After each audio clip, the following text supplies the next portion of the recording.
Bienvenue parmi les Digital Doers, le podcast de ceux qui font le e-commerce. Voici une série spéciale en partenariat exclusif avec One-to-One Retail e-commerce Monaco, le rendez-vous incontournable de tous les acteurs du marché. L'objet de ce hors-série s'inscrit dans les circonstances bien particulières du Covid-19. L'idée est de donner la parole aux retailers et aux fournisseurs de solutions pour les interroger sur l'impact business du coronavirus, ses conséquences en matière d'exécution des opérations et enfin ce que cette crise va probablement changer structurellement pour eux. 3 courtes questions qui sont répondues par téléphone, confinement oblige, pour un témoignage de 10 minutes environ. Donc veuillez excuser la moins bonne qualité sonore de cette interview. Bonne écoute à tous, toujours sans coupure.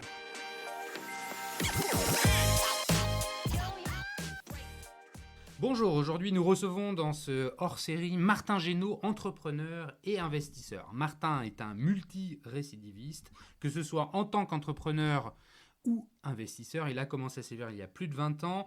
Il a quelques beaux noms à son actif comme Photobox, Motoblues, Masberry ou encore Melty et j'en oublie beaucoup. Aujourd'hui, Martin, entouré d'entrepreneurs à succès, accompagne des entreprises dans le secteur du digital via la structure Les Entrepreneurs Réunis.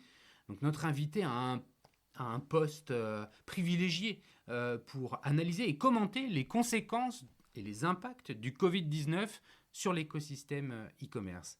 Alors bonjour Martin, depuis bientôt 2 mois, nous sommes confinés. L'économie du pays tourne au ralenti. Selon toi, comment les acteurs du e-commerce ont-ils abordé ce défi ? Bonsoir Cyril, enchanté de pouvoir discuter avec toi sur ces sujets. En réalité, tu dis comment ont-ils abordé ce défi, comment ont-ils abordé cette crise. Ouais. Alors, je vais te répondre de façon assez simple. D'abord, en citant une phrase de Churchill qui disait « Il n'y a que la nuit que l'on voit les étoiles ».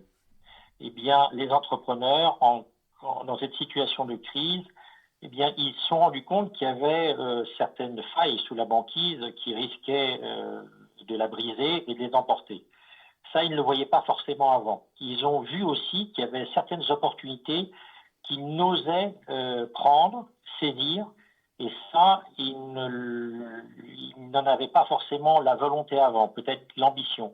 Et donc, ils l'ont abordé tout d'un coup en se rendant compte qu'il y avait des opportunités incroyables à prendre et qu'il y avait des failles dans leur système et que parfois, il fallait changer leur business model. Donc, tout ça était un révélateur et un accélérateur pour ceux, en tout cas, qui avaient envie de regarder les étoiles dans ce passage assez difficile.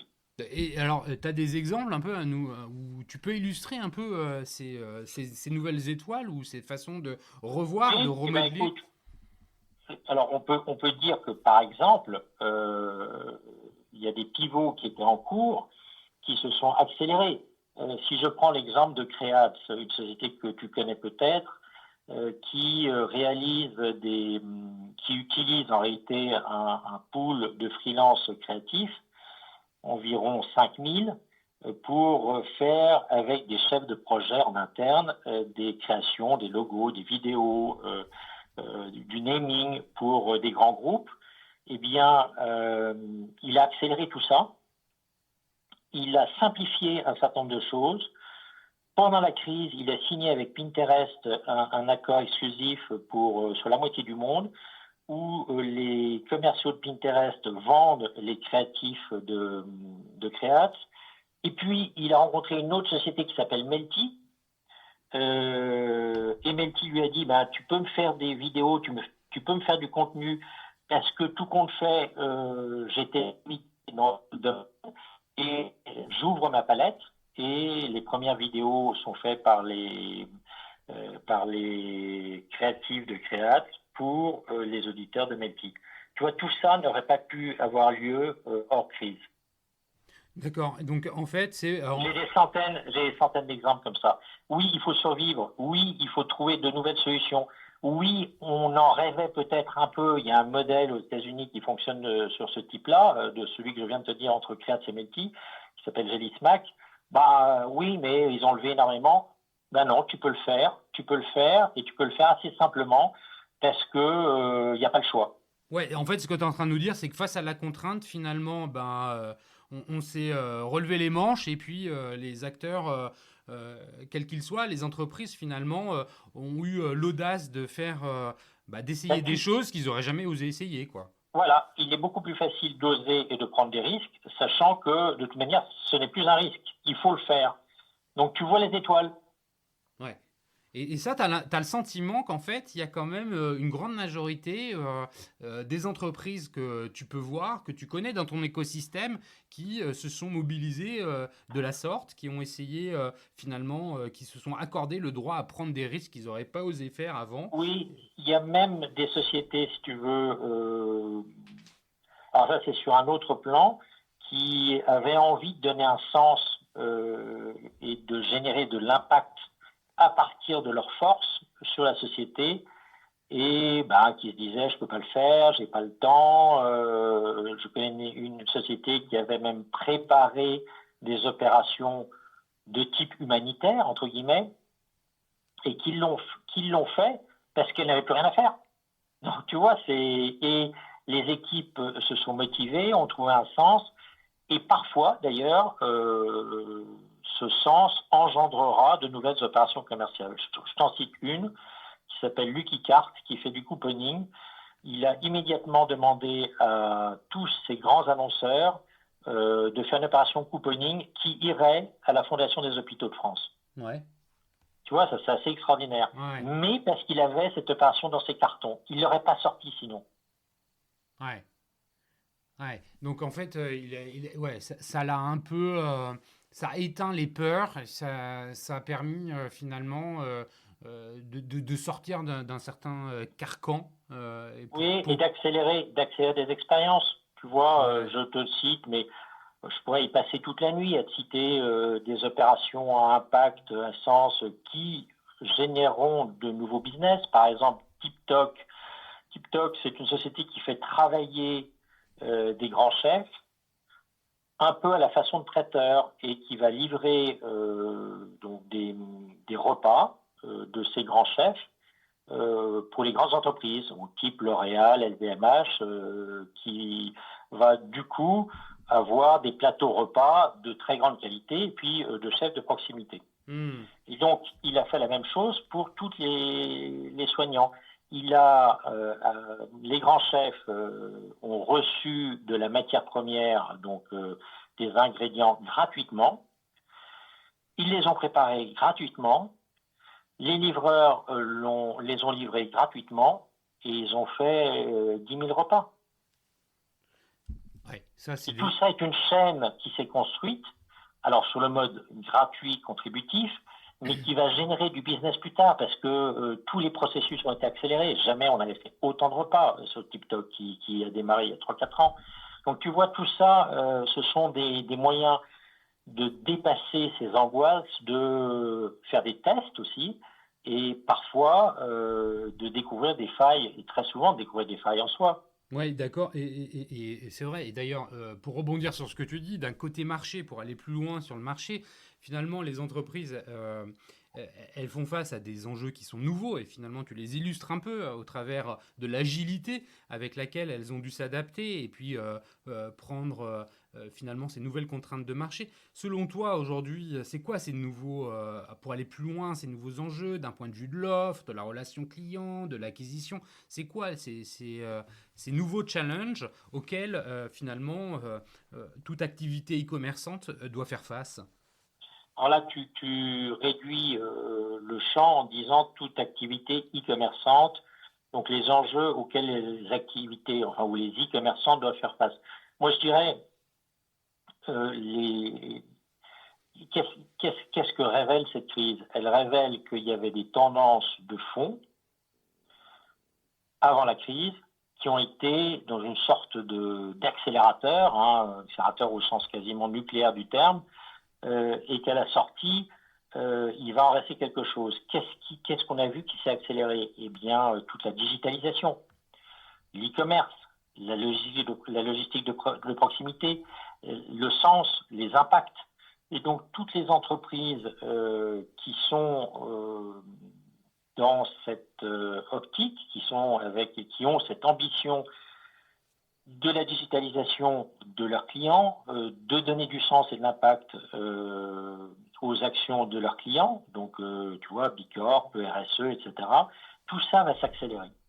Donc les enjeux, ça va être de participer et de voir en soi où est-ce que je peux utiliser cette digitalisation accélérée, ce sens accéléré, cet impact accéléré pour moi-même en profiter et le diffuser. Ouais, finalement, c'est aussi parce que le consommateur, il a accéléré lui aussi sa sensibilité à ce genre de sujet. Des business à impact, des sujets RSE. Oui, La crise l'a conforté dans quelque chose qui était sous-jacent avant la crise, ou qui était en train d'éclore, ou de s'accélérer déjà. Mais finalement, tu parlais du terme d'accélérateur. C'est vrai que la crise a aussi, comment dire, changé un peu le mindset des consommateurs par rapport à ces questions-là. oui, bien sûr. Et donc, alors je ne dis pas que tout sera après comme pendant. C'est-à-dire que je pense que l'humain reste humain avec son altruisme, ses égoïsmes et ses habitudes qui reviendront. Néanmoins, il en restera une accélération d'un certain nombre d'habitudes qui d'ailleurs vont petit à petit perdurer. Et puis, tu vois, par exemple, ceux qui voulaient acheter un aspirateur de jardin, des outils chez le roi Merlin, bah, ils ne pouvaient plus aller chez le roi Merlin. Donc, qu'est-ce qu'ils ont fait? Ils se sont dit, je vais voir sur le site de le roi Merlin. Et ils se sont rendus compte que bah, ils pouvaient aller chercher devant le roi Merlin, sur certains créneaux, Ouais, leur commande. le drive. Bah, voilà, le click and collect, le drive. Bah, ça, je dirais, mes expériences sur le roi Merlin ont été assez pauvres. Et puis, plus le temps passe, tu vois, il y a 4 semaines, il y a 3 semaines, 2 semaines, ils sont de meilleurs en meilleurs. Donc, et puis c'est quelque chose qui va rester. Mhm. Pourquoi ils sont de meilleurs en meilleurs? Parce que s'ils ne le font pas, c'est ce que je disais au début, ils sont sur une banquise qui va éclater. Parce que je vais aller chez Mano à Mano, je vais aller chez d'autres personnes, quoi, qui savent le faire. Donc, il faut que toutes ces entreprises s'accélèrent et dans le bon sens du terme. Ouais, d'ailleurs, c'est intéressant que tu dis ça parce que c'était un peu la question de la fin que je voulais te poser. D'un point de vue, enfin, au sein de les entrepreneurs réunis, LER, vous accompagnez quand même pas mal d'entreprises, euh, principalement sur des sujets des entreprises digitales. Les défis majeurs qui les attendent dans les prochains mois, t'arriverais un peu à nous les définir? Ah, les défis majeurs, ils sont vraiment, ils font partie alors je sais pas si tu avais deux premières questions auxquelles j'ai bien répondu, mais elles font partie des réponses et de la continuité de ces deux premières questions. C'est-à-dire que leur défi majeur, c'est en sortant de cette crise, dans un mode un peu de survie, d'en tirer des leçons qui seront des opportunités. Et donc, c'est ce que j'ai dit, souvent l'accélération, c'est aussi beaucoup de savoir communiquer ce qu'on a appris pendant cette crise. Alors, communiquer en interne, tu vois, premier point, survivre. Deuxième point, en tirer des leçons et trouver des opportunités en mode survie. Troisième point, communiquer en interne sur ce qu'on a réussi de bien dans ce moment difficile et communiquer en externe sur ce qu'on a su créer. Et ensuite, je dirais, assumer ses ambitions à partir de ce que l'on a appris. C'est-à-dire, je dirais, le défi majeur, c'est ne plus avoir peur d'oser risquer. Ouais, d'ailleurs, à propos de la communication, il y a effectivement une forme de prise de risque nouvelle, parce que il va falloir prendre la parole dans un flux énorme de prise de parole, puisque toutes les marques, toutes les entreprises vont vouloir la prendre.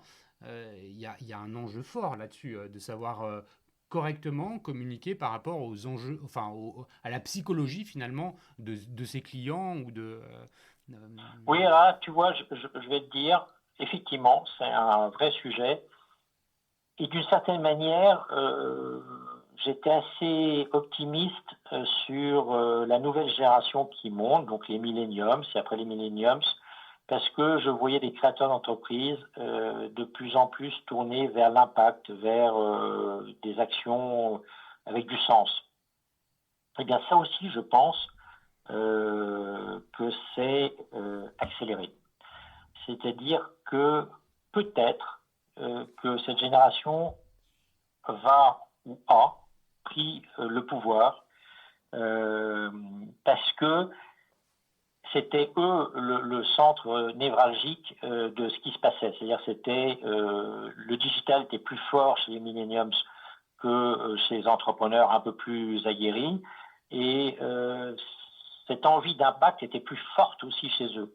Et donc du coup, je pense qu'ils vont prendre le pouvoir et que les annonceurs, s'ils ne l'ont pas compris, eh bien il faut qu'ils comprennent très vite et ils vont devoir communiquer à ces gens qui prennent le pouvoir, qui sont les millenniums. Tournez-vous vers, je ne veux pas faire de publicité, mais tournez-vous vers Melty, tournez-vous vers les médias des jeunes, essayez de les comprendre et essayez de donner des communications, essayez de communiquer avec quelque chose qui a du sens pour eux, parce que c'est eux qui ont pris le pouvoir. Bah écoute, ça rejoint assez bien différents témoignages que j'ai pu enregistrer, dont tout de suite je pense à celui de Nicolas Rohr de Fago, qui peut-être que tu connais, est une entreprise de vêtements pour hommes, qui est une entreprise à impact, qui s'adresse aux millenniums et qui leur dit, voilà, moi j'ai un bilan carbone à zéro. Et donc c'est peut-être effectivement ça, aujourd'hui, le nouveau pouvoir. Ben, écoute, ce serait une très belle chose. Bon, bah écoute, moi je pense que c'est un beau mot de la fin. Merci beaucoup Martin d'avoir assez promptement, hein, parce que ça a été un peu la dernière minute. Oui, tu m'as appelé à 5 minutes. Hein, voilà. Soyons francs. Voilà. C'était très spontané. Il est 22h30 le 4 mai quand on enregistre ce témoignage et il sera diffusé demain matin. Merci beaucoup d'avoir partagé avec nous un peu ton analyse et puis tes réflexions autour des conséquences et des impacts du Covid-19 sur le business en général. Merci à vous tous qui écoutez les Digital Doers dans cette période de confinement et merci à Comexposium, l'organisateur de l'événement One-to-One Retail e-commerce de Monaco, d'avoir permis à mes invités et aujourd'hui à Martin Génaud de prendre la parole et partager leur témoignage avec nous. Merci à vous tous encore et si vous voulez me laisser un message, n'hésitez pas au travers du site lesdigitaldoers.com. Au revoir. Alors, bonsoir à tous et surtout bonjour à tous. Ce sera le mot de la fin. Parfait. Merci Martin.